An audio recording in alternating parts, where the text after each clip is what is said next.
A brand new Nordhaven 43 sitting on the showroom floor runs north of $1 million. The Beneteau Swift Trawler 35 starts at $400,000 before you've added a single chart or a handheld radio. Walk the docks at any boat show and nobody will say this out loud, but that faded trawler tied up at the end of the pier, the one with the gray teak. Nobody looked at twice. We'll still be crossing open water long after the shiny new one is sitting in a boatyard with a sheared pod drive and a repair bill that reads like a mortgage payment. The 5 boats I'm about to show you cost less than a used pickup truck. They were built by people who didn't know how to cut a corner, counted down to the one I'd put my own money on. Every single one will outlast every new trawler on the water. Number 5. The CHB-34. Most people have never heard of this boat, and that is exactly why you can still buy one for under $30,000. CHB stands for Changhua Boat, a Taiwanese yard operating during the golden era of the 1970s and 80s, when labor was cheap, fiberglass was thick, and nobody had yet figured out how to build a boat thin enough to make the quarterly numbers look right. You can walk past a CHB-34 at any marina and never give it a second look. Most people do. They see a name they don't recognize and assume something must be wrong with it. Usually nothing is wrong except a nervous surveyor who scared a buyer off with vague language about age and cosmetics. The survey report will not say it plainly, so I will. These hulls were overbuilt to a standard no production yard would pay for today. Solid hand-laid fiberglass, a long full keel, and a big slow-turning propeller tucked inside an aperture where a floating log cannot touch it. You can run one aground on a sandbar, back her off, and keep going. Try that on a new boat riding a pair of exposed Volvo pod drives, and you are looking at a haul out and a repair bill north of $15,000 before you have finished your coffee. Down in the engine room, you will find a Ford Lehman or a Perkins 4236. Both of them are tractor engines at heart. Perkins built over 2 million of that block, which is exactly why parts sit on the shelf at any diesel shop in the country. These engines do not care how old they are. They care whether you change the oil. The teak decks are the one real weakness. After 40 years, the bungs and the caulk let go, water finds the core, and that is precisely why the price sits on the floor. A competent owner pulls the teak, glasses the deck over, and ends up with a boat better than the day it left Taiwan. The new trawler buyer spent more than that on his electronics package alone. It only climbs from here. Number 4. The Marine Trader 34. Walk down any dock from Florida to the Chesapeake, and you will find one of these, sitting quiet, with an asking price somewhere around $40,000. The rough ones, the real projects, change hands for 15. People stride right past them because of the teak. All that exterior wood means weekend after weekend of sanding and varnish, and most buyers take one look and decide the whole boat must be rotten straight through to the keel. It isn't.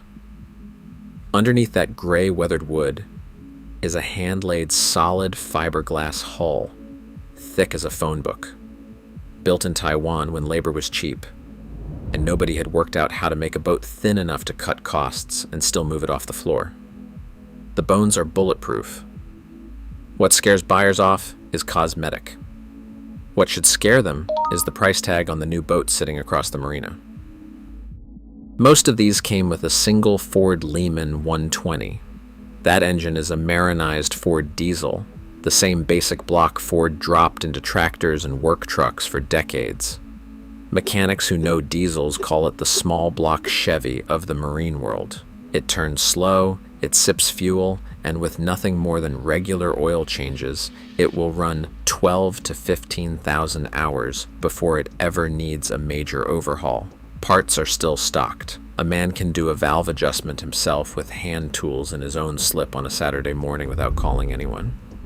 There is no joystick, no pod drive, no touchscreen waiting to brick itself after a software update the dealer charges you to install. There is a wheel, a throttle, and a boat that does exactly what you tell it. A buyer picks up a sound marine trader for $18,000, spends a few weekends on the teak, and he is cruising the Great Loop in a boat that owes him nothing. The other fellow, the one who financed $400,000 of new fiberglass, is still making payments on the depreciation.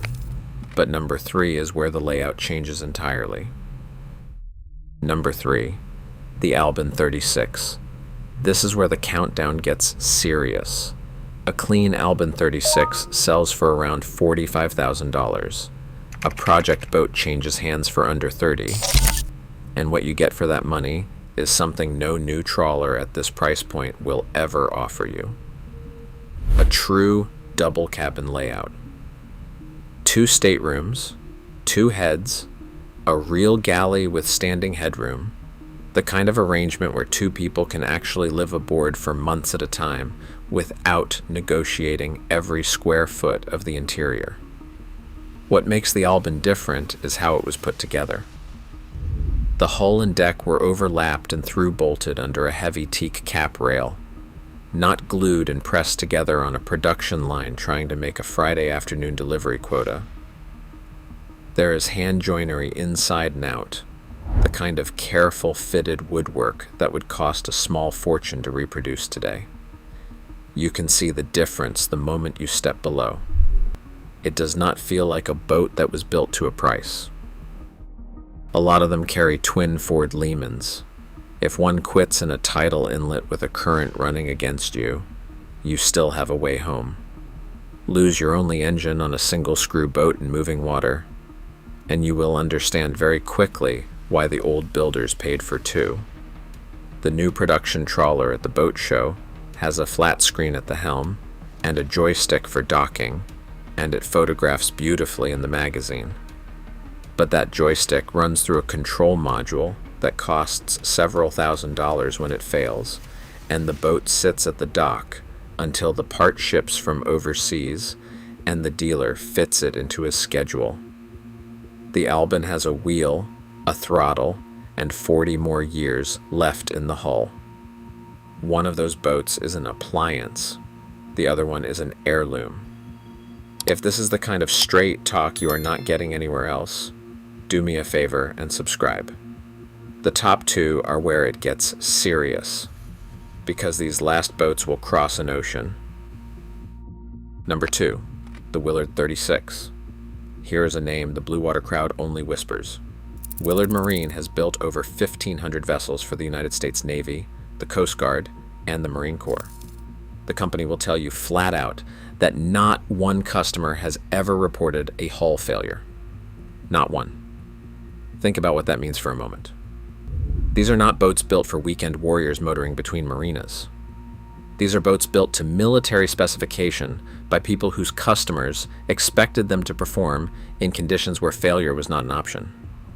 Willard built the first production fiberglass trawler yacht in this country, before Grand Banks, before Krogan, before any of the names everybody chases today and pays a premium to own. A Willard 36 trades hands somewhere between $36,000 and $45,000. The owners tend to keep them for life, which tells you everything you need to know, because people do not hold on to boats that disappoint them. The hull is heavily laid up, full displacement, double-ended on some models, and so solidly constructed that a surveyor genuinely runs out of bad things to say about it. Tie one up at anchor in a 30-knot blow, and it sits rock steady while the lighter production boats around it pitch and roll like carnival rides. That is not an accident. That is what happens when the people building the boat care more about where it ends up than how fast it moves off the floor. Down below you will usually find a single Perkins turning slow, burning under 1.5 gallons an hour. Nobody buys these in large numbers because they are slow and they are plain. But slow and plain is exactly what crosses an ocean and carries you home. When a Willard comes up for sale, the people who know move fast. You will not find one sitting on the market for long. The Willard will get you there. But number one was drawn by a man who spent his entire career designing boats that had no choice but to come home. And it shows in every line. Number one, the Defever 40. Art Defever was a California naval architect who spent his career drawing commercial tuna boats, 80 to 180 feet long, the kind that ran all the way down to the Galapagos and stayed at sea for weeks at a time without seeing a dock. He said he drew more than 3,800 boats in his life. When he designed a trawler for regular people, he did not water it down. He gave it the same commercial fishing backbone. Heavy displacement, a deep full keel, a wide beam, and fuel tanks sized for open water crossings, not afternoon runs to the sandbar. A solid Defever 40 trades hands somewhere between $80,000 and $130,000. That sounds like real money until you price the alternative. A Nordhahn 41 with equivalent ocean crossing ability starts at $699,000 before tax and delivery. The Defever owner paid a fraction of that and is already gone. Most run a big, slow-turning diesel, sometimes a pair of them, sipping around 1.5 gallons of fuel per hour at 7 knots. Set that against a new express cruiser, burning 15 to 20 gallons per hour to make the very same trip in a hurry. It does not need to be in. The Defever owner motors past at 7 knots and watches the fuel gauge barely move. The systems down below are simple enough that the owner becomes his own mechanic. You do not wait 3 weeks for a dealer with a laptop. You do not pay a technician $400 an hour to tell you what a fault code means. You pull the valve cover yourself on a Saturday morning, and you fix what needs fixing with tools you already own. The people who actually cross oceans go looking for these. That is not a coincidence. Buy it once. Learn every system over a single season. And the open water is yours on your own terms, without a payment book, without a service contract, and without anyone's permission. That is why this one sits at number one. The thread running through every one of these boats is the same. They were built before the industry learned how to profit from your next purchase. The new trawler is built to be financed. These were built to be owned. But before you write a check on any of them, there is something you need to see first. For every one of these that outlives its owner, there are 3 more sitting at that same dock, same price, same gray teak, that will drain your savings and leave you stranded. I pulled all of them apart in the video on the screen right now.